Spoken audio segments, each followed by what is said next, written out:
va essayer d'ouvrir une porte sur un sujet qui nous a un peu impressionné quand on l'a posé sur la table.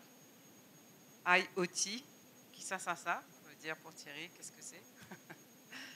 Bon, je plaisante à peine, mais c'est vrai qu'on aborde ce sujet avec humilité et en même temps un grand intérêt. Et petit à petit et rapidement en creusant, on s'est rendu compte qu'il y a de quoi créer un écosystème de l'innovation en matière de IoT, donc objets connectés à l'île Maurice. Donc c'est ce qu'on va essayer de vous amener petit à petit dans ce nouvel univers de l'industrie 4.0.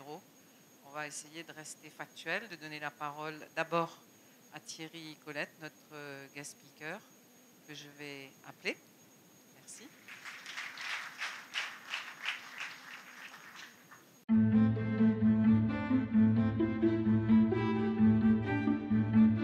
The consumer internet connects about 5 billion devices. Think about all the new business models that came about, all the changes in our lives. And now imagine we connect 50 billion devices to each other. Devices that run manufacturing floors, that run energy plants, that run healthcare systems. What kind of value can they create in the world? What kind of business models can happen through this? We need businesses to rethink their business models. You got to start looking differently at your consumer relationship, the way you price your products, the way you provide the services, and increasingly we see you don't pay for a product per se, but increasingly you pay for a service. You see increasing importance of these ecosystems that together start creating these tremendous new solutions that dramatically can improve people's lives.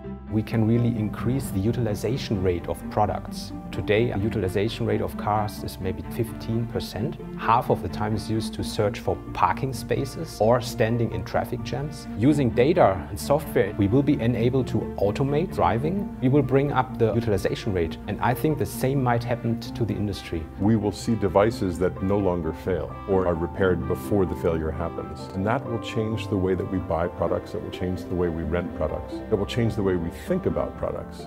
In the past, the focus was on automation of muscle work. In the future, software will really help us to automate knowledge work, to come up with better decisions, faster decisions. The skill set required for jobs in manufacturing will dramatically change. We would see far more white-collar workers in factories than what we have today. We will see many products being offered as services. Some people estimate that the industrial Internet of Things is as big as the entire US economy. Capturing that benefit, creating the right framework, engaging the right parties is essential so that at the end of the day, the benefits can outweigh the risks. There are some pretty significant questions that leaders within those organizations have.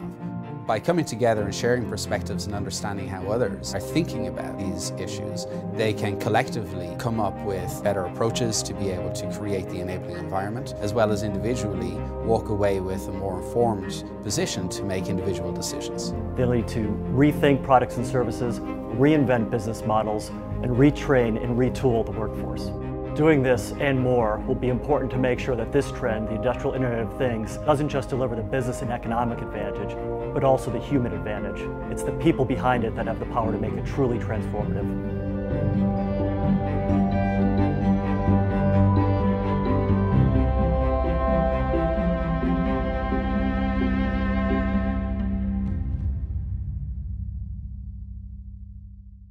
Merci Catherine. Bonsoir à tout le monde, bonsoir à vous tous, bonsoir Monsieur le Ministre, bonsoir Monsieur le Président. Donc moi je vais vous donner en fait une vision pas trop technique, hein. Je vais essayer de sortir au maximum de la technique et vous expliquer un peu comment on adresse ce problème de l'IoT et spécifiquement l'industriel IoT, qui est un vrai sujet sur lequel on est mandaté pour travailler avec le tissu industriel français en premier, pour pouvoir en fait les aider à passer cette étape qui est fondamentale, qui est l'étape de la transition numérique, qui nous attend tous, qui concerne tous les domaines, vraiment tous les domaines. Donc je vais vous expliquer, je vais commencer ma présentation par quelques rappels historiques, très simples. 2 points historiques, vous expliquer un petit peu ce que c'est cette transformation numérique, ce que c'est l'IoT, le big data, l'intelligence artificielle, vous donner en fait quelques clés, je ne vais absolument pas rentrer dans la technique pour vous donner des éléments clés, et ensuite on fera une projection sur l'industrie du futur, en quoi ça va impacter l'industrie du futur, et puis je vous donnerai très rapidement quelques exemples de plateformes qu'on a installées en Europe et en France pour pouvoir adresser et aider nos partenaires industriels à franchir ces étapes. Et ensuite, ensuite je terminerai par quelques opportunités en fait, qu'on imagine, mais qui permettront d'ouvrir en fait, la discussion sur la table ronde. Bien, donc le premier historique concerne la partie des process industriels. Donc vous connaissez ces éléments-là, donc ça a débuté il y a quelques temps, donc je passe rapidement les animations. Et la nouvelle dimension, c'est poussé très fortement côté allemand, c'est l'industrie 4.0 avec l'apparition de l'IoT qui va devenir présente dans le domaine de l'industrie. Donc il faut avoir cette vision-là en tête. L'industrie est en train de bouger dans cette direction-là.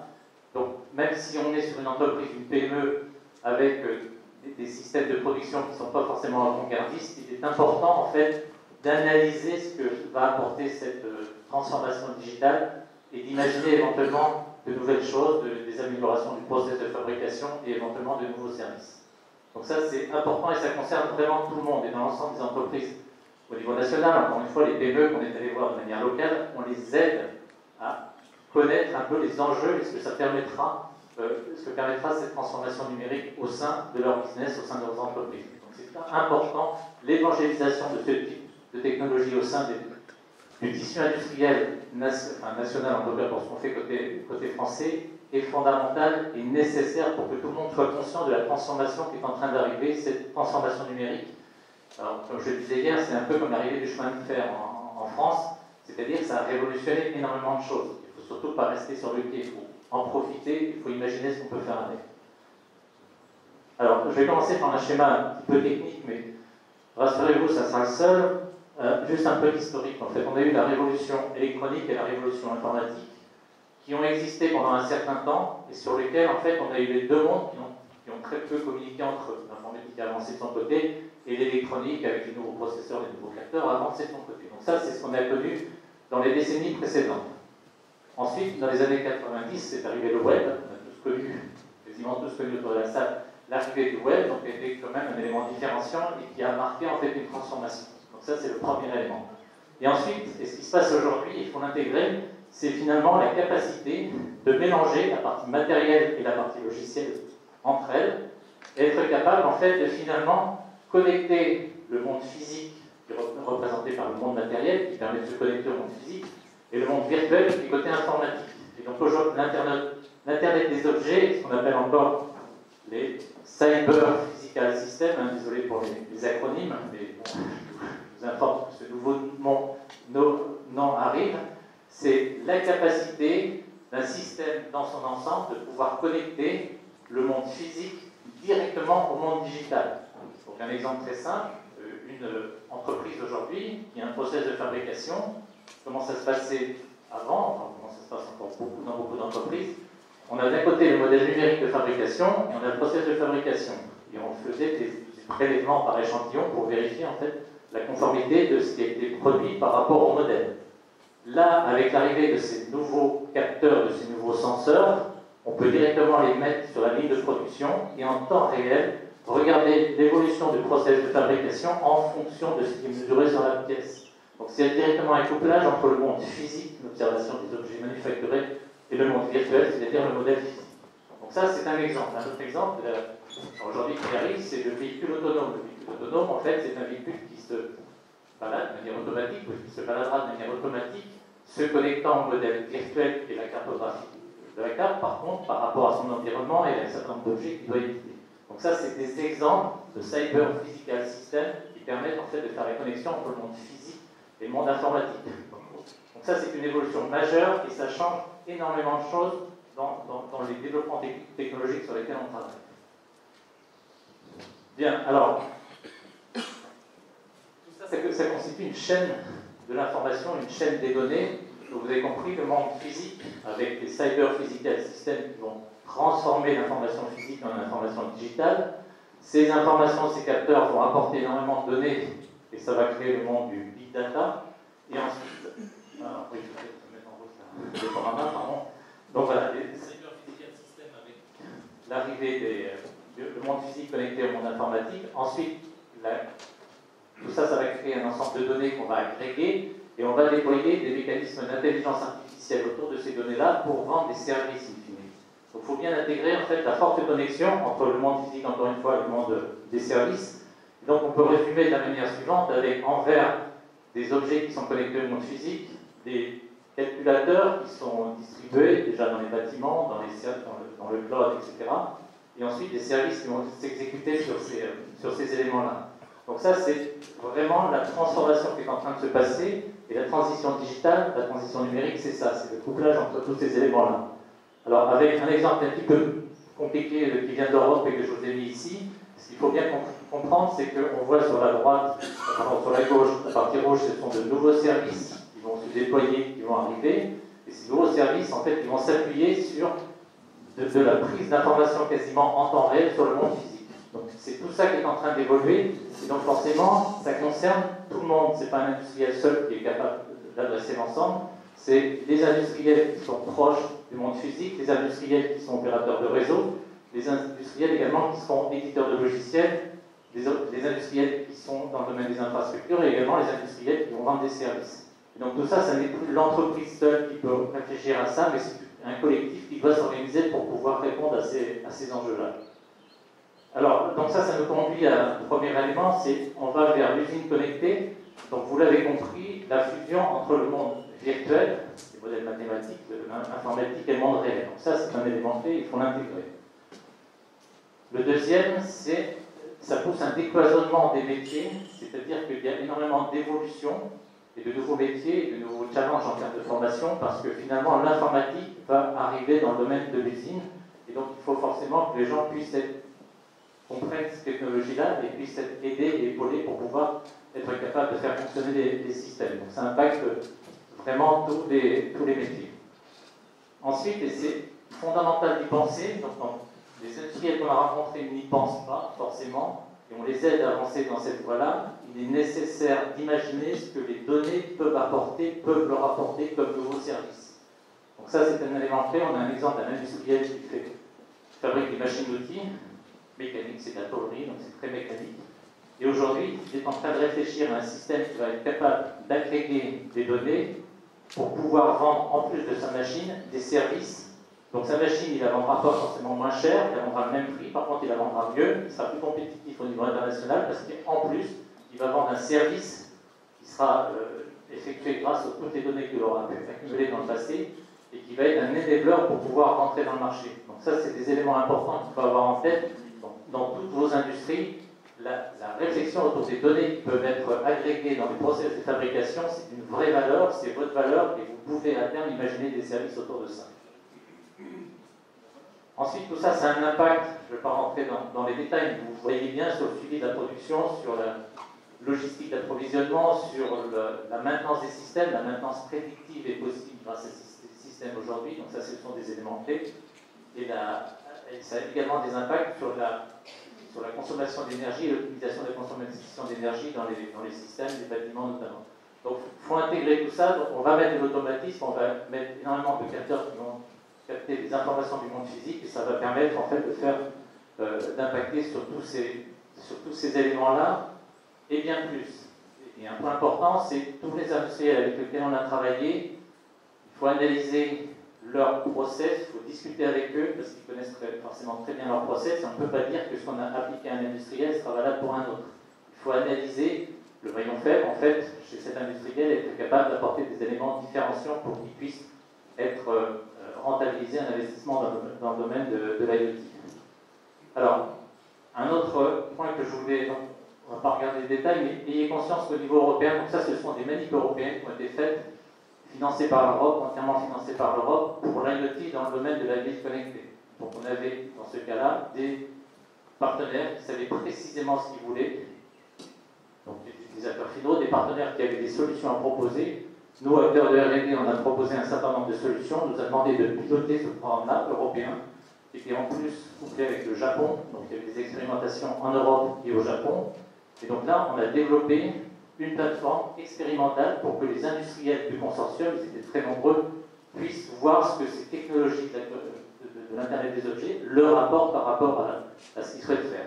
Donc ça, c'est un exemple d'innovation, de financement de programmes européens sur lesquels on a été très actifs et qui permettent en fait à nos partenaires industriels d'y voir plus clair. Donc c'est l'exemple du bac à sable dont on a parlé tout à l'heure. C'est un bac à sable sur lequel on a expérimenté énormément de choses.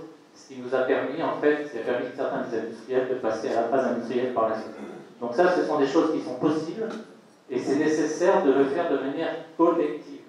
C'est fondamental. Il faut des industriels, des utilisateurs finaux, il faut des fournisseurs de technologies, il faut des installateurs de solutions informatiques, il faut des éditeurs de logiciels, et toutes ces personnes-là doivent discuter entre elles pour monter un écosystème et être capable d'appréhender la problématique qui est posée. Donc l'écosystème est fondamental. Un autre exemple, en fait, de ce qu'on nous a demandé de faire, donc là c'est différent, c'est des industriels qui veulent adresser des points particuliers. Donc il y a des aides de l'État, par contre il y a un financement de la part de ces industriels qui souhaitent qu'on adresse pour eux des éléments clés dans le domaine du manufacturing pour être capable de voir l'impact sur leur process industriel à venir. Donc ça c'est des choses que l'on a fait, qu'on s'est porté, on a toute cette connaissance-là qui franchement étudié pour les industriels. Alors on a plutôt des gros industriels, sachant qu'on est en train d'ouvrir aujourd'hui aux PME. Enfin, le dernier point qui est quand même assez représentatif, donc c'est PSA, qui n'est pas une petite entreprise, donc dans l'usine de Trémery, qui est la plus grosse entreprise automobile au niveau européen, dans lequel en fait PSA nous a laissé en fait une surface pour qu'on puisse expérimenter les technologies de demain de l'Internet des objets. Mais pas que pour PSA, il y a Valeo, il y a Renault, il y a tous les industriels majeurs qui souhaitent avoir en fait ce bac à sable au plus près de l'usine pour être capable d'expérimenter ces nouvelles technologies qui sont nécessaires et fondamentales pour leur futur. Alors évidemment, ce qu'on va faire dans cette usine avec PSA, ce sont des choses qui sont très techniques, très technologiques, qui ne s'appliquent pas forcément ici, mais dans l'IoT, on peut commencer tout petit pour éventuellement avoir des ambitions plus importantes, mais comprenez que ce genre d'approche, ce genre de frontière qu'il faut passer, c'est nécessaire de le faire dans des approches très collectives. Le collectif est fondamental. PSA qui ouvre son usine, nous demande de faire des expérimentations et qui va faire venir ses concurrents également pour voir tout ça. Donc il faut intégrer tout ça et c'est vraiment la dimension dans laquelle on nous demande d'aller avec, pour cet exemple-là, le soutien des pouvoirs publics qui financent en fait ce type d'initiative. Bien, donc pour terminer, il y a un certain nombre d'opportunités qui se présentent et quand on regarde précisément peut-être l'écosystème des PME et des entreprises qui existent sur l'île Maurice, donc le premier point qu'il faut rappeler, c'est que c'est vraiment que le tout début de la transformation numérique. Donc si vous n'y êtes pas, il n'est pas trop tard. Mais c'est le moment d'y aller parce qu'il se passe énormément de choses. Le deuxième point, et ça je l'ai dit, l'importance de l'écosystème. Donc il faut monter des écosystèmes, il faut pousser des écosystèmes avec les différents acteurs. Ce n'est pas forcément les industriels du même domaine qui doivent s'associer, alors c'est bien, ils sont intéressés. Par contre, il faut des acteurs de l'informatique, des sociétés de services en informatique, des éditeurs logiciels, comme j'ai déjà dit. Un autre point qui nous semble, alors je suis absolument pas du tout spécialiste de l'écosystème industriel local, mais un point qui me semble une opportunité pour vous, c'est que finalement, dans les industries que vous développez, vous êtes assez verticaux. C'est-à-dire que c'est plus un développement vertical que vous avez fait, plus qu'un développement géographique. Et donc la maîtrise de la capacité d'avoir de la connaissance du système de manière verticale, c'est la grande tendance au niveau international aujourd'hui. Quand on regarde les grandes sociétés, les Google et les autres, en fait, ils sont en train d'acheter des sociétés pour maîtriser totalement la chaîne depuis le service qui est rendu jusqu'à la fourniture quasiment des technologies. Donc ça, c'est fondamental. Donc vous maîtrisez, je pense, un certain nombre d'entreprises, le vertical sur votre métier. Si vous avez l'opportunité d'agréger des données sur ce vertical-là, vous pouvez imaginer des services qui puissent être vraiment très importants et vous différencier par rapport à la concurrence. Ce qui est différent d'opérateurs qui sont totalement horizontaux et qui n'auront pas cette vision verticale. La donnée, vous pouvez l'agréger sur l'ensemble du vertical. Donc ça, c'est un élément clé et sur lequel, en fait, vous avez, je pense, un positionnement assez unique et c'est une vraie opportunité. Pour pouvoir regarder ce qui est pertinent dans vos usines en termes d'IoT, il n'y a pas de réponse en disant qu'il faut faire telle et telle chose, il faut étudier le ou les maillons faibles, les choses qui vous posent problème, et une fois qu'ils sont bien identifiés, vous pouvez imaginer un cours en face, et on peut identifier les technologies qui permettraient de résoudre ce problème-là, et en fait, quand on fait une analyse en regardant les deux éléments de part et d'autre, on est capable de voir si ça vaut le coup de faire l'investissement pour pouvoir en fait éviter et supprimer ces maillons faibles. Donc c'est vraiment une analyse industrielle par industrielle, domaine par domaine, sur lesquels il faut vraiment regarder qu'est-ce qui serait pertinent de faire. Et donc le projet dont a parlé Bertrand tout à l'heure, en termes de réunion, de réflexion, etc., me semble important pour que vous puissiez discuter entre vous et voir en fait quels sont les éléments qui pourraient être imaginés pour pouvoir aller plus loin. Le dernier point dont j'en ai parlé, c'est réfléchissez, quelle que soit l'entreprise, réfléchissez aux nouveaux services qui seraient possibles grâce en fait à cette agrégation de données. Donc les données, c'est le carburant de l'économie de demain. Donc ayez ça en tête, regardez bien ce que vous pourriez faire, peut-être pas à court terme, à moyen et à long terme, en agréguant des données sur votre outil de production ou sur votre métier de manière générale. Donc ça c'est fondamental, et on a vu un certain nombre de partenaires qui commencent à réfléchir, même des PME qui commencent à réfléchir sur des services différenciants qui leur permettront de mieux vendre le produit. Donc considérez les services qui vont arriver autour des données comme des enablers pour la vente des produits que vous avez. Bien, et donc pour conclure, je prendrai cette citation de Saint-Exupéry. Donc pour ce qui est de l'avenir, en fait, il ne s'agit pas de prévoir du trop, il faut tout simplement être capable de le rendre possible. Et donc c'est à vous collectivement que vous pouvez aller dans cette direction-là et apporter énormément de choses collectivement. Merci.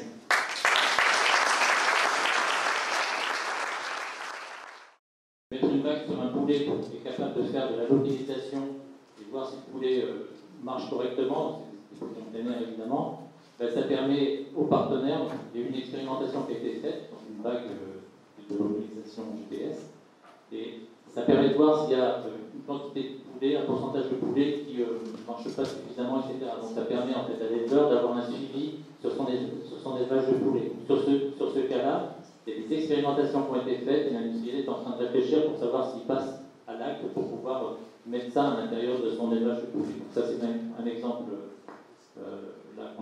qu'on a traité. Aujourd'hui, il n'a pas switché dans le mode industriel, mais c'est une expérimentation qui a été faite et qui nous a demandé de faire ce genre de choses.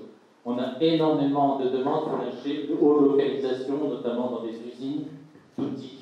Donc être capable à l'intérieur d'une usine de géolocaliser un certain nombre d'éléments, pas forcément des outils, ça peut être également pour d'autres des objets manufacturés. Donc avec ces déploiements de réseaux, notamment les réseaux, je n'en ai pas parlé, de l'Internet très bas débit, IoT, avec des systèmes comme Sigfox ou LoRa, ça permet en fait d'envoyer à très très bas coût des informations de tout type. Ça peut être un capteur de température, capteur de pression, tout ce que vous voulez, mais également de la localisation d'éléments. Et donc, dans certaines usines, c'est fondamental de pouvoir localiser et certains outils de production qui peuvent bouger, et surtout également les objets. Donc il y a des choses qui sont déployées, et même pour des petites entreprises, pour des entrepôts également, et ce genre de technologie de localisation est fondamentale. Et c'est rendu possible parce qu'il y a des opérateurs réseau qui ont installé leur réseau. Donc ça c'est très important pour les petites entreprises. Les plus grosses entreprises, elles, préfèrent parfois établir leur propre réseau à l'intérieur de l'usine parce qu'ils veulent en avoir le contrôle. Donc ça, il y a énormément de choses qui sont envisageables, qui sont possibles et sur lesquelles, en fait, il faut vraiment réfléchir au cas par cas. Bonjour, Bruce Chan, nous déployons donc le réseau Sigfox à l'île Maurice et j'aurais aimé donc revenir sur notamment les applications possibles pour les PME. Donc à La Réunion, en fait, on s'est rendu compte que beaucoup de grands industriels avaient déjà mis en place des réflexions sur le M2M, qui était en fait à l'époque l'IoT, mais version light. Mais on s'est rendu compte aujourd'hui que beaucoup de PME ont des besoins pour les géolocalisations. On a nous une petite PME qui aujourd'hui localise à peu près 300 de ses palettes en indoor grâce à du Sigfox. On a également aujourd'hui donc des sociétés qui sont encore toutes petites, qui pratiquent du management de l'énergie avec du Sigfox. Donc aujourd'hui, dites-vous que l'écosystème, la vraie différence pour nous qui est en train d'arriver, qu'on voit en tout cas sur l'IoT, c'est qu'avant le volume de données était très faible. Aujourd'hui, n'importe quelle société, qu'elle soit PME, TPE, a accès à ces outils. Il y a encore 5-6 ans, tout le monde pensait que c'était du domaine simplement des grandes sociétés. Aujourd'hui, vous avez des petites structures qui sont capables de prendre la force de leurs données et d'en avoir, comme disait Thierry, de nouveaux services. Et donc aujourd'hui, le réseau est en train de se mettre en place également donc à Maurice. On espère que d'ici les prochaines semaines, on va pouvoir avoir des tests très concluants. Mais donc voilà, parmi des exemples sur les PME, ça s'appelle la température. On a aussi un petit industriel dans le froid qui nous a dit aujourd'hui, j'ai un souci, mes camions ne sont pas forcément tout le temps connectés en permanence, je ne sais pas ce qui se passe sur ma chaîne de froid. Donc on a mis chez eux des capteurs et ils sont capables aujourd'hui de tracer sur la Réunion l'ensemble de leurs camions en permanence et de suivre la température. Donc la grande chose que nous on retient, c'est que c'est à vous d'inventer. Aujourd'hui, les enablers, comme disait Thierry, c'est des gens qui vont vous apporter des solutions. Mais les problèmes, c'est vous qui les avez. Et c'est à vous, en fait, de construire avec nous comment est-ce qu'on peut apporter ces solutions-là. Et c'est pour ça que je pense que, Catherine, quand elle a parlé d'écosystème, je pense que c'est aussi important pour ça. On ne pourra rien faire tout seul, et c'est uniquement ensemble. 4 capitaines d'industrie qui vont nous raconter brièvement où ils en sont dans la vision de l'évolution de leur business en matière de IoT. Et pour commencer, nous avons un patron de presse, là, qui est le directeur de publication de l'Express, qui va nous parler de la réalité augmentée. Caroline, qui fait dans le yaourt, la glace, Morizet, et qui est une pionnière d'efficacité énergétique et puis qui s'intéresse déjà beaucoup à la smart industry de demain. Elle va nous préciser comment déjà elle intègre dans son business model ces évolutions-là. Alexandre de Saint-Père, les représentants de Forge-Tardieu, qui est la plus ancienne des adhérents de la DIR, 160 de la J'ai un petit tâche, excusez-moi. Donc 167 ans. C'est très intéressant de voir que cette vieille industrie de la métallurgie lourde est transformée aujourd'hui en intégrateur de solutions industrielles pour les sucriers, les miniers, l'industrie industrielle. Et donc, déjà, grâce au numérique, vous arrivez à couvrir des chantiers dans le monde entier depuis Maurice. Et Jérôme, ça va être un peu difficile là, parce que tu rebondis après Thierry. Non, tu vas parler, parce que tu vas nous donner tu nous as parlé il y a 4 ans du G2 de son indien. Donc, comment le G2 de son indien, Maurice Réunion, va pouvoir finalement créer un écosystème tropical de l'innovation industrielle? Comment, toi, dans ton étude Revenier, notamment, entre autres, tu vois cette évolution? On s'est toujours posé la question de quoi faire ensemble. Et jusqu'à présent, on a commencé par explorer à fond les potentialités de marché intérieur et exotique. La DIR est un peu le grand frère d'elle-même. On a fait des travaux sur les marques locales. À la région, ça s'appelle Nous l'a fait, chez vous, ça s'appelle Made in Maurice. On a fait une mission de télé, des choses comme ça. Et on a été plus loin ensuite en se disant, bon, n'ayons pas honte, faisons de la technologie. Et donc, on a travaillé sur la maîtrise de la demande en énergie. On a travaillé sur les énergies renouvelables, donc voilà, des choses qui normalement sont réservées aux grands frères européens. Ensuite, après tout, on peut nous aussi avoir des compétences locales et travailler sur des sujets pointus. Donc on a fait ça ensemble, la DIR et la MM. Ensuite, on s'est dit quels sont les relais de croissance. Donc à La Réunion, et c'est dommage que je sur l'article, le relais de croissance qu'on voit en ce moment, c'est le marché public qui, pour une grande partie, échappe aux PME locales. Et donc on a réussi à faire passer une loi en février de cette année, à titre expérimental, tolérée par l'Union européenne, qui réserve aux entreprises locales 30% des marchés publics. C'est un joli, bon, évidemment on va surveiller que ça s'applique, mais au moins dans la loi, et j'entendais que vous avez donc quelques subventions et quelques objectifs en la matière, donc effectivement je pense poser ceci.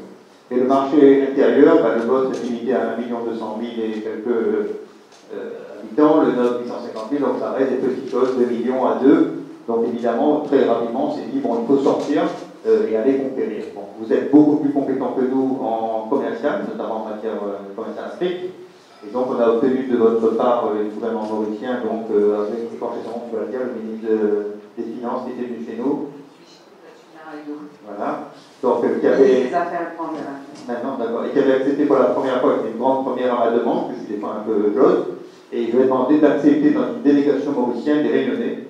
Il ne s'est jamais fait, bizarrement, ça fait juste quelques années quand même qu'on se fréquente. Pour la première fois l'année dernière, il y a eu 2 Réunionnais qui ont été acceptés dans une délégation mauricienne de prospection commerciale, qui est quand même quelque chose d'extraordinaire à mon sens, et à vice-versa, donc des Mauriciens qui seront bienvenus dans la délégation régionale, jusqu'à ce qu'on passe enfin des délégations du fameux G2, puisqu'on n'est pas très développé, mais on est quand même de très loin les plus développés de la zone.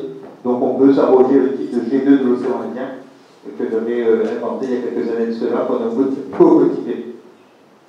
Une fois qu'on s'est dit ça, bon, l'Afrique de l'Est, qui est quand même votre premier cercle, j'ai fait un petit calcul assez simple, j'en parlais à midi, un petit cercle sur la carte du monde, pour voir comment un avion de la Réunion ou des Maurice, c'est pareil, peut faire un aller-retour dans la journée. Et il peut faire un aller-retour dans la journée en traçant une courbe de 7000 km, c'est après 7 heures de vol, l'avion peut faire l'aller-retour dans la journée. Et ça englobe 65% de la population mondiale. Donc, à partir du Maurice, 65% du marché mondial est accessible à un aller-retour dans la journée. Un chef d'entreprise peut aller revenir dans la journée et accéder à 65% de la population mondiale. Alors, pas de bol, cette population est pauvre. Le sud de l'Asie, l'Afrique.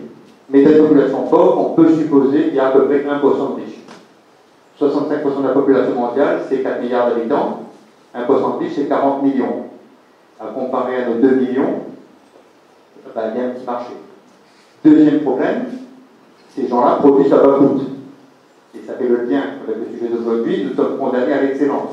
Nous sommes condamnés à réduire nos coûts. Nous sommes condamnés au zéro défaut. Je disais tout à l'heure, l'humoriste a ce business, quelque chose, je n'ai pas retenu le mot, mais c'est le concept qui importe. Donc la qualité. On a fait dans nos entreprises des efforts déjà. Supply chain management. Ça vous parle. Zéro défaut, l'usine à gaz.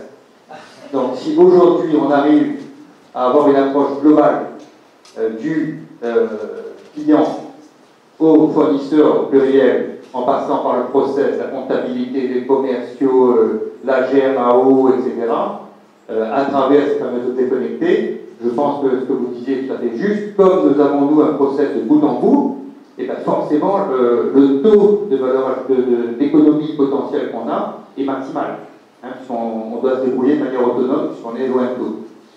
Deuxième chose qui est importante, c'est le développement économe. Économe de coût. À titre d'exemple, je suppose que les Africains de l'Est ne recherchent pas un frigidaire connecté qui fait les courses tout seul. Ils vont chercher quelque chose qui fait du froid à partir du soleil et qui soit le moins coûteux possible.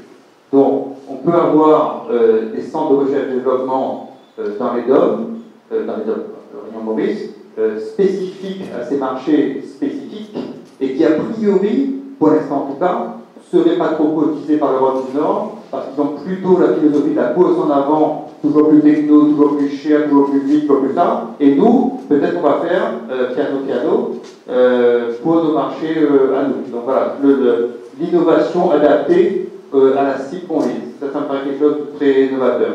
Alors peut-être un petit mot sur, ça c'est la vision que je porte à vos côtés. Ensuite, un petit mot sur nos entreprises, si tu le souhaites. Donc, groupe Idotier, c'est 100 personnes, donc petite société. Et comme beaucoup de sociétés à la Réunion et à Maurice, c'est très diversifié. Donc, on fait de l'élevage, on fait de la canne à sucre, on fait du rhum, on fait de l'immobilier. Et dans ces 4 métiers, on voit l'espèce de fusée qui est en train de décoller. Alors, quelques exemples. Dans l'élevage, on nous propose des petits puces qui sont mises dans l'oreille des vaches et qui simplement gèrent la température et connectent sur Internet. Et qu'est-ce qu'on remarque? On peut détecter les fièvres, donc on n'est pas obligé de mettre des antibiotiques, donc l'antibiotique ne va pas dans le lait, etc. On peut détecter la grossesse, parce que la grossesse ne génère pas la même chaleur que la fièvre, pour ceux qui ne savent pas, etc., etc.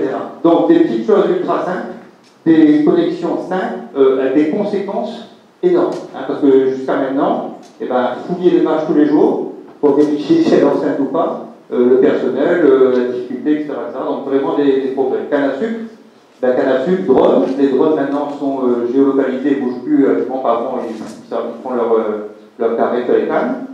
Avec la colorimétrie, ils vérifient le degré, est-ce qu'il faut mettre de l'engrais ou pas. Aujourd'hui, on fait quoi? N'est-ce n'est-ce pas, on met l'engrais au cas où, voilà, ben on gaspille, ça coûte, ça pollue, etc., etc. Donc demain, hop, la bonne dose, le bon endroit.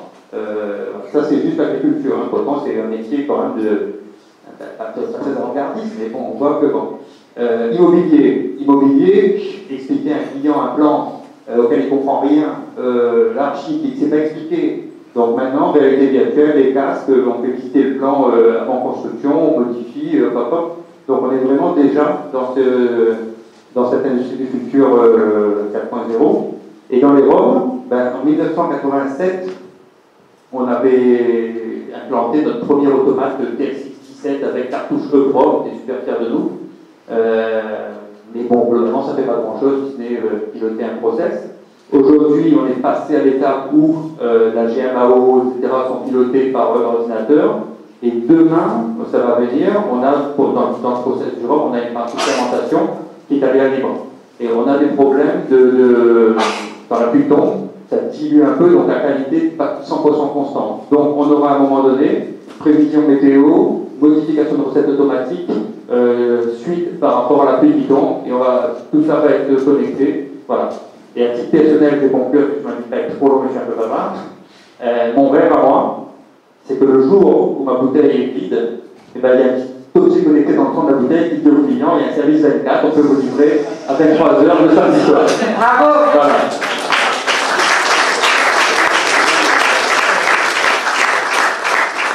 Jérôme avait presque dit, mais qu'est-ce que je vais faire sur un forum pour parler de technologie? C'est vraiment trop modeste. On voit qu'il a bien déjà exploré cette fameuse transition numérique et que ces outils-là sont déjà en œuvre dans ton entreprise. Alors nous avons un autre exemple à nos côtés, l'Express, c'est le leader de la presse quotidienne. C'est devenu déjà un groupe numérique avec le premier plateforme électronique et le premier site visité. Et je laisse Anna le soin de nous expliquer comment son groupe de presse est en train d'évoluer et comment il va aller en suivant. Bonsoir, je suis Nathie Baramène, directeur des publications à la Sentinelle. Merci pour l'invitation et merci de me donner la chance de parler de ce journal. On a publié le 10 mars, c'est un journal qui s'anime, c'est un journal, ça a l'air d'être un journal comme un journal ordinaire, c'est un journal qui s'anime. C'est quoi un journal qui s'anime? Nous avons essayé la réalité augmentée. En fait, grâce à un téléphone portable, il vous suffit de télécharger l'application, une application gratuitement, qui s'appelle Leia, et vous allez scanner donc. Par exemple, sur la première page, vous avez la chanteuse Jane. Vous n'avez qu'à prendre le téléphone, vous scannez, vous allez l'entendre chanter à cappella, et ainsi de suite. Donc les photos deviennent des vidéos, et vous avez des infographies, vous avez des possibilités inouïes, donc de nouvelles expériences de lecture. Le journal devient multimédia, et c'est une expérience nouvelle qu'on a présentée aux lecteurs mauriciens. C'est un modèle inspiré des États-Unis, et on a vu aussi des modèles en Inde, en Australie. Et pourquoi nous avons fait cela? Parce que depuis plusieurs années, nous essayons de freiner la chute dans la vente des journaux. Avec Internet, tout est gratuit, je ne sais pas qui c'est qui a eu l'idée de tout mettre gratuitement sur Internet. Donc les journaux se vendent de moins en moins. Et du coup, il nous faut trouver de nouvelles idées, de nouveaux moyens pour soit trouver de nouveaux lecteurs, soit pour freiner donc cette chute dans la vente des journaux. Donc, faire un journal qui s'anime avec la réalité augmentée, pour nous un moyen, ça a été un succès. On avait plus de 18 000 téléchargements et ça demandait un gros travail parce que chaque article qui normalement était un article qu'on faisait avec un ordinateur et une caméra. Maintenant, on a besoin de faire une production vidéo avec, on a besoin de faire des infographies. Et c'est du gros boulot, donc c'est intéressant. C'est peut-être le journal de demain qui sera ainsi, parce que non seulement il y a le côté éditorial, mais il y a beaucoup d'entreprises qui ont manifesté un vif intérêt pour sur le plan commercial. Par exemple, il y a des publicités avec un téléphone portable, par exemple, vous parlez des drones. Dans les petites annonces, si vous voulez acheter un terrain, en cliquant, en scannant donc la petite annonce, vous allez pouvoir avoir la maison en 3 dimensions, en contre-plongée, et vous pouvez avoir pourquoi pas, donc il y a plusieurs possibilités infinies donc, que nous avons essayé. Qu'est-ce que je vous disais sur ce journal? Comment tout ça se paye? Ça c'est la bonne question. C'est peut-être la raison pour laquelle nous avons fait qu'un seul numéro. Nous l'avons fait le 10 mars parce que c'est un clin d'œil à l'indépendance du pays. L'Express a été créé en 1963 pour mener un combat en faveur de l'indépendance de Maurice. Donc pour nous c'est une date symbolique. Donc c'était hommage du 12 mars et nous avons lancé la réalité augmentée. Comment ça se paye? C'est pareil comme Internet, on n'a pas encore de modèle économique, justement la recherche de ce modèle économique. C'est ce qui explique pourquoi il y a beaucoup à travers le monde, les journaux sont en train de dégraisser. C'est très difficile. Donc, précisément à cause d'Internet, précisément parce que tout est gratuit sur Internet, c'est très difficile pour nous de trouver ce modèle économique. Ce sont vos data qui feront votre richesse de demain. Tout à fait. Donc, avec la réalité augmentée, nous avons la possibilité de donner accès à des archives qui remontent donc dans le cas de l'Express à 63. Nous allons pouvoir donc, si vous êtes à la recherche de vraiment des prix dans l'immobilier, on peut essayer de vous retrouver, remonter jusqu'à 63, vous faites des analyses. Donc, on essaie d'explorer donc c'est l'avenue, utiliser le big data, la réalité augmentée, le téléphone portable. Le téléphone portable aussi parce qu'il y a de plus en plus les jeunes qui ne lisent plus le papier. Ils préfèrent donc utiliser leur smartphone parce que ça ne salit pas les mains. Il n'y a pas de son, il n'y a pas de temps, la chemise, si vous rapprochez trop le et aussi parce que ça fait plus trendy d'avoir son téléphone et donc essayer de combiner donc avec la réalité augmentée, c'est d'avoir des jeunes donc, qui peuvent scanner un journal pour avoir accès à d'autres dimensions, à d'autres possibilités de lire l'information, de découvrir un journal. La technologie t'a été fournie par une entreprise locale? Non, c'est une application qu'on a trouvée donc, aux États-Unis, mais c'est une application qu'on peut télécharger gratuitement sur Internet. Donc si vous avez un Apple phone, vous allez sur Apple Store, et ça s'appelle Layout, L-A-Y-A-R. Il y a des exemplaires que j'ai ramenés, qui vous seront fournis gratuitement par mon ami Bertrand. On ne peut pas les vendre, Bertrand. Je sais que c'est l'école de commerce et bon, on va essayer de. Donc il y a des journaux gratuitement, essayez, et peut-être c'est le journal de demain. En fait, on dit souvent que l'IoT enlève certains emplois, ou en tout cas on crée d'autres spécifiques. Dans le cas du journal, j'imagine bien que ça a pris encore plus d'effectifs, de ressources, parce qu'il faut non seulement à la fois écrire, rédiger, filmer, tourner. Qu'est-ce que ça a représenté dans votre cas en termes de ressources additionnelles à rajouter à l'équipe? C'est une très bonne question. Et je crois que Thierry parlait de nouveaux services et aussi de nouveaux métiers. Donc le journaliste est devenu journaliste multimédia avec un téléphone, on peut enregistrer, filmer, faire le montage des vidéos, balancer directement sur Internet, interagir avec nos lecteurs. Donc souvent on a des questions et on peut tout de suite répondre à nos lecteurs. Oui, c'est vraiment de nouvelles facettes de notre métier. Je cite à titre d'exemple le journal La Presse. Ce n'est pas l'Express, mais c'est La Presse. C'est un journal de Montréal qui a connu les mêmes challenges, on va dire, un lectorat qui diminuait d'année en année. Ils sont maintenant passés de l'autre côté de la frontière. Il n'existe plus de La Presse version papier. Elle n'existe que sur tablette. Et ils ont donc un nombre d'abonnés plus grand que jamais. Et ça a créé donc un lien avec les journaux complètement différent. On est capable d'interagir avec les journalistes directement et ça a créé du contenu interactif justement. Donc on n'est plus juste un lecteur lando, en tout cas devant une vitrine d'information, mais on est vraiment partie prenante de tout ce qui se dit et ce qui se fait et ça crée vraiment un nouveau service dont Thierry parlait tout à l'heure. Donc, très intéressant. Et il y a plusieurs études à travers le monde qui prédisent la fin du journal papier sur la presse quotidienne. On parle de 2040 pour l'Europe, peut-être un peu 2035 pour les États-Unis.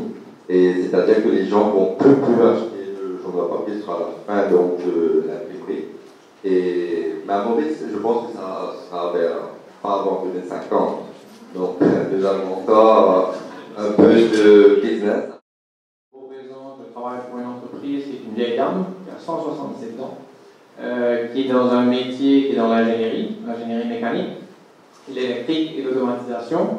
Le premier job d'export que nous avons fait date de 1892, justement sur l'île de la Réunion, où on a fabriqué les premiers équipements pour l'industrie sucrière à la Réunion. Et puis en 1907, on a exploité sur les Seychelles. Et aujourd'hui, en 2017, on est encore très modeste en termes de taille.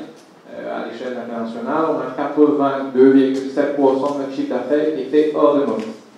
Et donc sur 1,3 milliard de turnover, 1 milliard d'exploitation. On a eu, il y a 2 ans, à nous réinventer. Pour la bonne et simple raison que l'industrie locale, on va dire, les besoins en génie mécanique, pas génie civil, sont assez restreints. Traditionnellement, le forge Taradieu a évolué dans l'industrie sucrière, et vous n'en avez que 4 usines qui restent. On a accompagné la centralisation de l'industrie et on a eu à développer de nouvelles industries. Donc on a eu à accélérer la croissance hors de Maurice. Donc on est rentré en Afrique depuis 1961. Les premières usines en Rhodésie à l'époque, au Zimbabwe, ont été construites par la forge Taradieu. Et depuis, on couvre aujourd'hui 46 pays. Donc on a eu un problématique, ça a été, on a évolué d'un atelier mécanique, pur et dur, à aujourd'hui un EPC contractor. Donc on fait de l'engineering, du procurement, de la construction et du management dans 5 secteurs d'activité: la canne, les hydrocarbures, les eaux, le traitement des eaux, le secteur industriel et l'énergie dans les centrales. Sur 46 pays, en Afrique et maintenant un petit peu en Amérique du Sud. Et le problème, c'est qu'en se transformant, on a eu un besoin de mieux contrôler nos chantiers. C'est-à-dire qu'on peut se retrouver, comme à la fin de l'année dernière, nous étions en train de déployer 1017 personnes entre la Zambie, où on construisait la raffinerie de Natambala pour British Sugar, entre un projet en Côte d'Ivoire pour le sucre ivoire, entre l'aéroport international de Maputo, où on mettait les lignes hydrantes de l'aéroport, et un terminal pétrolier qu'on construisait dans le nord du Mozambique. Donc, la gestion de chantier, la gestion des hommes, on a eu à mettre en place tout ce qui est outils informatiques. À n'importe quel moment aujourd'hui, on peut live voir des images de nos chantiers, des vidéos live, des données de nos chantiers. Dans notre évolution, on a un département recherche et développement, ou même dans les modélisations en termes de mouvement des fluides. Donc quand on vend des équipements très spécifiques dans l'industrie cannière, c'est relié à travers différents systèmes informatiques où live, à Maurice, on peut savoir ce qui se passe dans une usine en Côte d'Ivoire, au Mali ou au Burkina, et qui nous permet d'améliorer les process et les procédés de développement. Donc ça, c'est pour l'exécution de nos chantiers. Donc on s'est restructuré aussi en 3 secteurs d'activité. Donc on a un secteur service, donc c'est le EPC. Et ça, c'est un exemple du numérique et des objets connectés qui nous ont aidés dessus. On a un autre cluster qui est très important, c'est la partie manufacturière. Notre atelier date de 1850. Donc si vous venez chez nous, vous allez voir des rails qui datent de 1850. Et donc c'est plein d'histoires bonnes, c'est plein de choses vieilles. Et on a eu à, comme on compite au niveau international, on a eu à être plus compétitif. Donc il a fallu revoir tous nos outils de fabrication. Et donc on a investi massivement dans des équipements à contrôle numérique. Je vous donne un exemple, un équipement, si on prend un évaporateur, une section de l'évaporateur prenait 3 semaines, 10 personnes, 24 heures sur 24, non-stop, donc des soudeurs codés pour travailler dessus. Aujourd'hui, avec une de nos machines, on le fait en 1 journée et 2 heures. Donc c'est un gain de productivité, c'est un gain de temps, ça permet de produire plus, parce que nos compétiteurs sont des Indiens, sont des Chinois, principalement, quelques Brésiliens, pas beaucoup d'Européens sur le marché africain, plutôt sur le marché sud-américain. Donc les outils numériques, les outils de fabrication nous ont aidés à être plus réactifs, plus flexibles, c'est connecté, tout est en cloud, donc ça nous permet, le bureau de R&D est connecté au bureau de dessin qui envoie directement sur les machines à contrôle numérique, que ce soit des presses, que ce soit des milling machines, que ce soit des fab access machines, et les équipements peuvent être fabriqués en temps et en heure. Donc même en termes d'outils, de suivi, tout ce qui est procurement, on sait exactement sur un chantier de Nakambala où on a installé la raffinerie, c'est la plus grosse raffinerie de sucre d'Afrique, c'est environ 17 km de tuyaux, de pipeline. On sait exactement live combien de pipelines sont utilisés, et donc c'est relié à notre système de procurement à Maurice, qui est relié à nos structures à l'étranger pour améliorer le sourcing, la logistique, enfin tout le reste. Qu'est-ce qui explique votre agilité et finalement vous êtes un pionnier du numérique et de l'IoT? Pionnier, je ne sais pas. Pour Maurice. Mais en tout cas... Parce que je ne m'attendais pas, en vous interrogeant, de voir finalement que vous êtes déjà dans un modèle qui vous permet aujourd'hui d'exister, parce que sinon vous n'existeriez pas. Voilà, la réponse c'est ça. C'est-à-dire que c'est adapt or perish. Le problème, c'est qu'aujourd'hui, dans le secteur d'activité où on est, les marchés sont tels, on était un job shop fabricateur. On est toujours un job shop. Mais si on est resté que dedans, notre mass market local ou régional, on n'est plus compétitif. Donc il a fallu se réinventer, trouver de nouveaux marchés, développer de nouveaux services autour de notre cœur de métier, qui est l'engineering. Et si on n'avait pas utilisé tout ce qui était à notre portée, et on est au tout début, je veux dire, pour vraiment qu'une entreprise de 167 ans se transforme complètement, c'est une génération. On n'y est pas encore.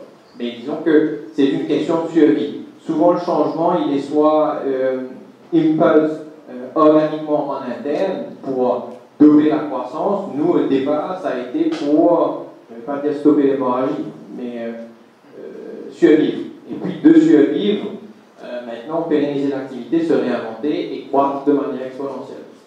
On espère qu'on va arriver à cette phase Donc, on va terminer ce premier panel par Caroline. Merci Catherine. Bon après-midi à tous. Donc, moi, je vais vous raconter l'histoire. Je suis assise devant mon ordinateur en 2015 et je reçois en fait un mailing, une invitation. C'est le salon du Smart Industries à Paris. Et là, je dis, ah bon, maintenant, donc c'est arrivé à ce moment, on arrive à faire un salon, en fait. Et je commence à m'interroger à la question, enfin, à m'intéresser plutôt à la question. Et là, donc, je comprends, révolution industrielle. Donc, il y a eu la mécanisation, l'électrification, l'automatisation. Et là, voilà, on y est, 4e révolution industrielle, on est dans l'ère des données, de la digitalisation. Et là, donc, nous, à Beaulieu, on a des franchiseurs qui sont français, donc on a aussi cette chance de pouvoir avoir des informations avec eux et on se rend compte en fait qu'il faut absolument qu'on y soit, c'est pas possible. Comment est-ce que j'ai pu me réveiller assez tard? On est en 2015. Donc on commence à s'intéresser au sujet et on réalise qu'il y a des choses qui se font rapidement. Il y a une IoT Valley qui s'est créée dans la banlieue de Toulouse. Donc, monsieur, j'ai eu contact avec la cellule en France, mais je ne savais pas qu'il y avait une cellule Sigfox à Maurice. Donc, moi, aujourd'hui, je suis une femme heureuse. Je suis heureuse de voir un réseau. Parce que oui, effectivement, je crois que l'écosystème et la mise en réseau sont primordiales pour la réussite. Alors, d'autant plus à Maurice, puisque nous sommes éloignés de la technologie. Et donc, il est évidemment primordial qu'on se regroupe et qu'on soit, nous aussi, pour le coup, connectés. Donc ça, c'est un premier sujet que je voulais souligner, c'est l'importance du réseau et de l'écosystème, que je rejoins complètement. Pour vous dire ce qui est sur la table actuellement à l'usine, c'est des GMAO donc, intelligentes. Donc il y a l'interface homme-machine qui est en train de changer de dimension. GMAO, oui, pardon, pardonnez. Ouais, GMAO, sorry. GMAO, donc la gestion de maintenance assistée par ordinateur, qui change de profil en fait, les systèmes informatiques et les machines de l'usine vont dialoguer et peuvent dialoguer ensemble pour que en fait, la maintenance préventive soit plus efficace. Donc c'est notamment un sujet qu'on a sur la table en ce moment. Il y a une dimension que je voulais juste mentionner parce qu'elle me semble primordiale, c'est la dimension des compétences. En Europe, ils sont déjà en train d'identifier qu'il y a des manques de compétences sur ces sujets-là, sur ces domaines-là. On parle de connaissances techniques, scientifiques, pointues, et clairement à Maurice, déjà que les métiers de la maintenance ils sont un peu mal dotés, pas assez suffisamment fournis, et je pense qu'il y a vraiment on a un devoir en fait de développer les compétences, parce que si on veut vraiment que ça marche à Maurice, il faudra qu'on ait les gens compétents pour pouvoir nous aider à développer ces solutions. Donc voilà, moi il y a deux messages, c'est l'écosystème et les compétences. Merci Carole. Caroline, comme d'habitude, synthétique et convaincue et précurseur. Donc, on va suivre de près à l'AMH les progrès pour l'idée. Et je suis sûre que tu seras très impliqué dans notre projet commun CEATEC HEC. Je voudrais juste ajouter quelque chose. Il y a un point qu'on n'a pas abordé, c'est le challenge en termes de culture humaine. C'est très joli. Notre expérience, c'est qu'on a des machines qui sont venues remplacer des ouvriers. Et on a eu à trouver d'autres travaux, d'autres jobs, réinventer d'autres métiers. Donc, il y a un aspect qu'il ne faut pas oublier dans la partie industrielle. C'est super, ça ouvre de nouveaux services, mais ça ouvre de nouvelles compétences que nos employés existants n'ont pas forcément. Et le challenge, c'est qu'est-ce qu'on fait d'eux, comment on leur présente les choses et comment on accompagne le changement. Je crois que le plus gros challenge, c'est pas de trouver des outils, c'est pas de trouver comment trouver des nouveaux marchés, quoi vendre. C'est après comment on implémente et comment on buy in nos hommes. Parce que nous, on a 500 employés, il a fallu les arrêter. Je salue cette excellente initiative de la part de l'AMM d'avoir organisé ce forum. J'aurais bien aimé être présent pour participer à ce débat. Je pense que les objets connectés sont d'une importance capitale pour les entreprises manufacturières et industrielles de l'île Maurice. Internet nous a permis, dans un premier temps, d'échanger des informations et de partager ces informations-là, et ces informations, pour la plupart, générées par les humains. Aujourd'hui, avec les objets connectés, ce sont les objets qui vont générer ces masses de données qui seront utiles pour faire avancer le monde. Au niveau de la production et de la distribution d'énergie, lorsqu'on pense objets connectés, on pense immédiatement au smart grid. Et pourquoi cette connectivité? Cette connectivité permet aux producteurs et aux consommateurs d'électricité d'échanger sur la manière de produire et surtout sur la manière de consommer cette énergie électrique qui est instantanée, qui ne peut pas être stockée. Et aujourd'hui, nous voyons l'émergence de beaucoup d'appareils qui peuvent retarder la consommation électrique. On pense aux systèmes qui fonctionnent à base de batterie, comme tous les appareils portatifs électroniques, mais surtout l'apparition des voitures électriques qui contiennent des batteries d'une capacité très importante pour le stockage d'énergie. Et l'opportunité aujourd'hui avec les véhicules électriques, c'est de pouvoir retarder justement cette consommation électrique et donc en retardant cette consommation électrique, on va pouvoir consommer lorsqu'il y a un surplus d'électricité sur le réseau. Donc, mais pour pouvoir y arriver, on doit forcément arriver à une communication que j'appelle bidirectionnelle entre le producteur et le consommateur d'énergie. Cette connectivité aujourd'hui peut être de deux types. Elle peut être unidirectionnelle ou bidirectionnelle. La connectivité unidirectionnelle aujourd'hui nous permet d'avoir une certaine sécurité parce que on n'a qu'accès à une lecture des données générées, alors que la connectivité bidirectionnelle, elle, quant à elle, est beaucoup plus risquée parce que si le réseau ou l'accessibilité n'est pas suffisamment sécurisée, on peut faire face à des risques de cyberattaque. Malheureusement, dans le domaine industriel, nous n'avons pas encore de standards qui ont réellement émergé par rapport à l'encryption des données, par rapport au protocole de communication. En tout cas, aujourd'hui, il n'y a pas encore de plateforme dominante, ça existe, mais cette absence de protocole standardisé fait que aujourd'hui, les objets connectés dans le monde industriel coûtent plus cher et sont plus compliqués à mettre en œuvre par besoin de customiser les connexions entre les appareils. Donc au final, nous vivons dans une période très intéressante de l'industrialisation, dans un monde où il y a plutôt une surcapacité de la production, une abondance de la production. Les entreprises qui vont surtout innover et produire en consommant moins de ressources vont être celles qui vont pouvoir sortir gagnant de cette bataille. Et je pense que les objets connectés font partie de l'arsenal que les entreprises pourront utiliser pour sortir du lot. Et je souhaite à chacun un bon débat et une excellente soirée. Comment on va adapter ces tuyaux ou la vitesse de communication entre les tuyaux aux besoins, et j'ai nettement l'impression que les besoins vont beaucoup plus vite que les tuyaux. Voilà. Et donc plus c'est censé aller vite, moins ça va vite. Merci pour la question. Je pense que c'est pas juste une question de Liban, mais c'est une grosse question qui se pose à travers le monde, que tout le monde essaie de résoudre. Mais nous, on va essayer de vous dire ce qu'on en pense et ce qu'on est en train de faire. Et je pense que vous avez vu sur les billboards, un des projets stratégiques pour Mauritius Telecom, c'est le fibre, la fibre. On est en train de carve up des islands avec la fibre, et notre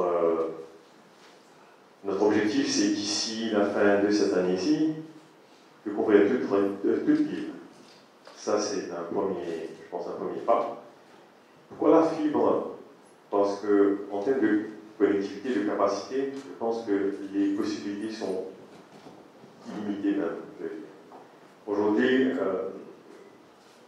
Catherine était avec nous hier, on a lancé une nouvelle offre. Beaucoup de clients mauriciens, notamment les PME, la DSL, l'Internet pandémie, le prix n'était pas vraiment compétitif. Et on avait un réseau vieillissant, et le copper. Quand vous avez des buts comme ça, on arrête tout, on commence à faire la maintenance, les connectivités baissent, et on n'arrivait pas à continuer à donner un service correct à nos clients. Par contre, avec la fibre, c'est clair, aujourd'hui, en termes de capacité, au niveau des maisons, on est déjà arrivé à 100 mégabits. Aujourd'hui, au niveau de la DSL, hier, on a lancé 100 mégabits, un prix à 4700 roupies, qui est quasiment la même que l'offre Home. Et pour les entreprises, aujourd'hui, on arrive même jusqu'à 6 gigas. Moi, j'ai en test grosse banque, 1 giga, 2 gigas, et on a même testé 6 gigas, et ça passe. Ça, d'un premier point. De deux, vous avez mentionné la capacité de données qui augmente, que ce soit sur les mobiles, les différents objets connectés, les serveurs, les PC qu'on a dans les bureaux à la maison. On a communiqué, on vient avec un data center qui a 4, qui va être opérationnel, if everything goes fine, d'ici fin de cette année. Et je pense que nous, on est là pour mettre en place l'infrastructure. Bon, il y en a d'autres qui arrivent, comme Sigfox. Et on essaie d'investir sur la technologie qui va être pérenne et qui est avantageuse. Par exemple, au niveau de la fibre, c'est à septembre de l'année dernière, on était numéro 1 sur l'Afrique en termes de nombre de domiciles connectés, 16e niveau mondial. Si on arrive à respecter les objectifs, c'est-à-dire de fibrer toute l'île d'ici fin de cette année-ci, l'île Maurice va être parmi les top 10 ou top 5 pays qui seront connectés à la fibre à travers le monde. Je pense que c'est déjà un major achievement. Il y a les tier 4 des data centers qui arrivent dans les hémisphères sud, il n'y en a pas beaucoup. Il y en a quelques-uns, et ça aussi ce sont des data centers privés par des grosses banques qui n'est pas ouvert à tout le monde. Le data center qu'on va ouvrir, ce sera indépendant, c'est-à-dire on accueille 2 opérateurs et on va faire de sorte que non seulement les sociétés mauriciennes, mais aussi la région et l'Afrique puissent en profiter. Ouais. Donc, oui, régionalisation du cloud. Maurice, dans Maurice, on est au milieu de nulle part. Aujourd'hui, on a,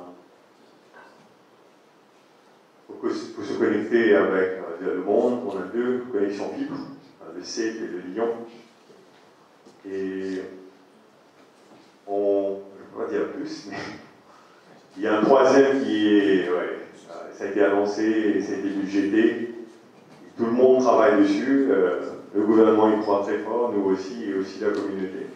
J'espère que ça va arriver rapidement et ça va nous donner encore de la bande passante pour s'ouvrir sur le monde et que la connectivité, aujourd'hui en interne, on n'a pas de souci avec la fibre qu'on a posée en termes de bande passante.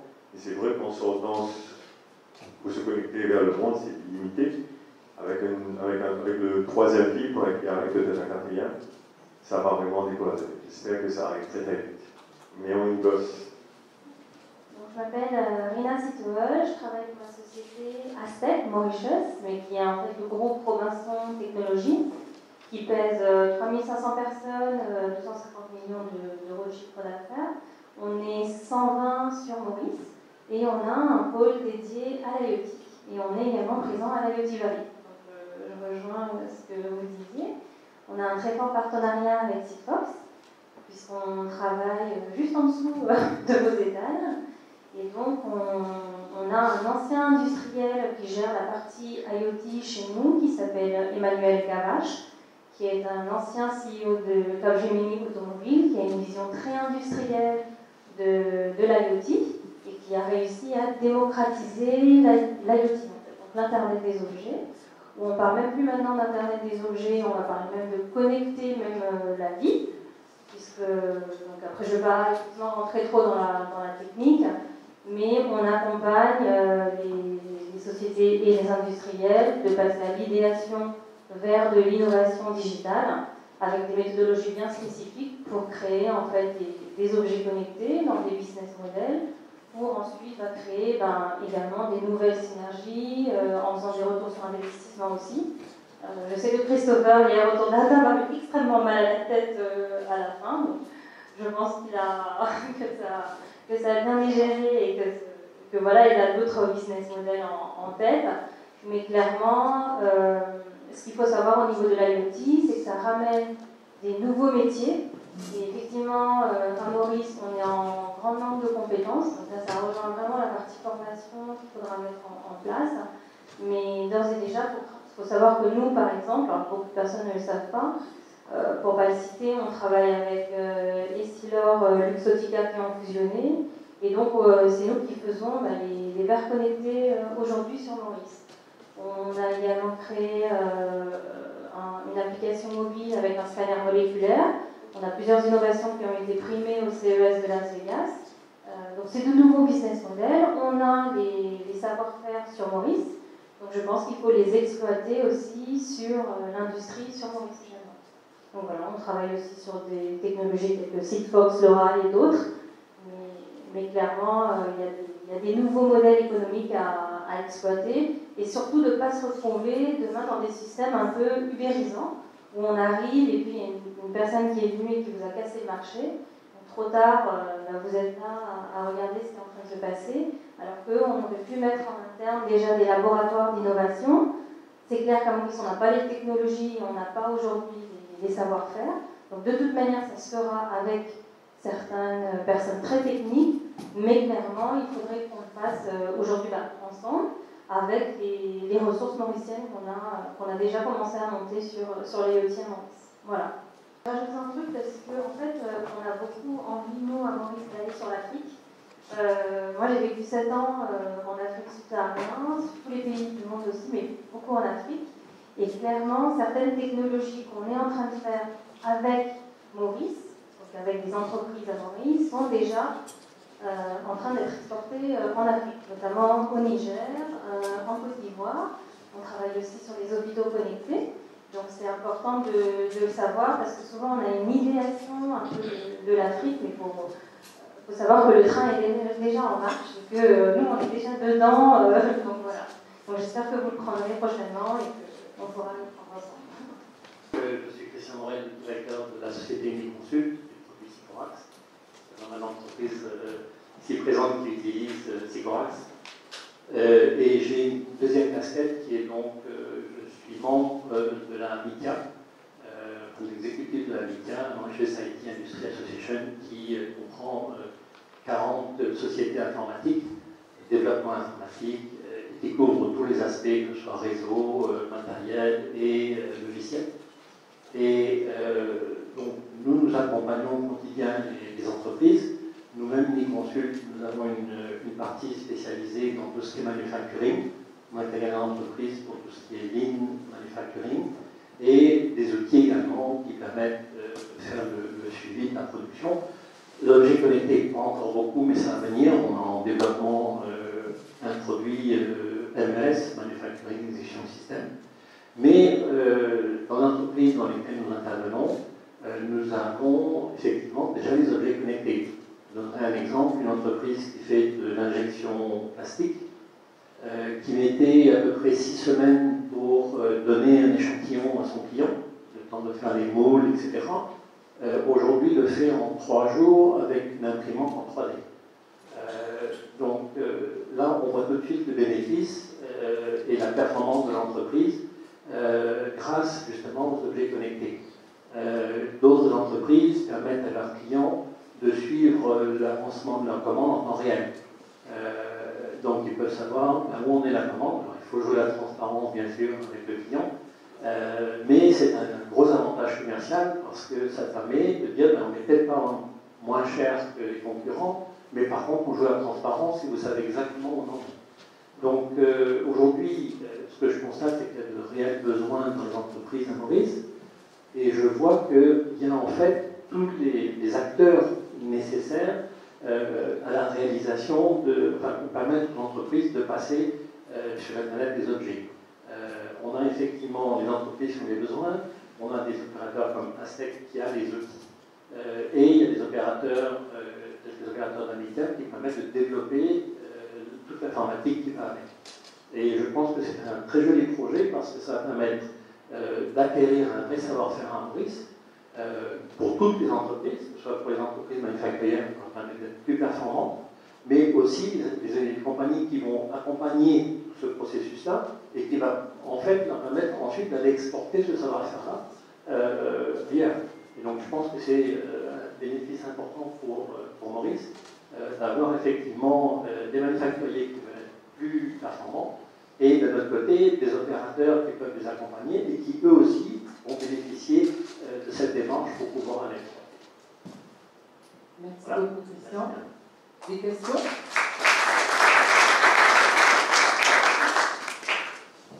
Je tiens à remercier Thierry. Donc je pense qu'on était tous, on n'était même pas sur le quai de gare, en fait. Je pense qu'on était dans les champs. Et on a entendu un train arriver et on va tous le prendre ce train. Et on espère que tu seras, à défaut de notre chef de gare, peut-être notre régulière. Donc on espère qu'on a jeté aujourd'hui les jalons d'une collaboration qui sera fructueuse. Donc je pense que vous nous avez tous permis de rêver aujourd'hui. Hier c'était la migraine, aujourd'hui c'est le rêve. En général ça va à Chanson Céleste. Et moi je serai là avec les yeux pleins d'étoiles. Et je pense que tous ensemble, on a un beau projet régional. Et je suis confiant que dans 2 ans, dans 5 ans, ce sont des projets qui prennent du temps. On va se rasseoir sur un second tour et où on aura des réalisations concrètes qui ont été faites. Merci de votre attention à tous.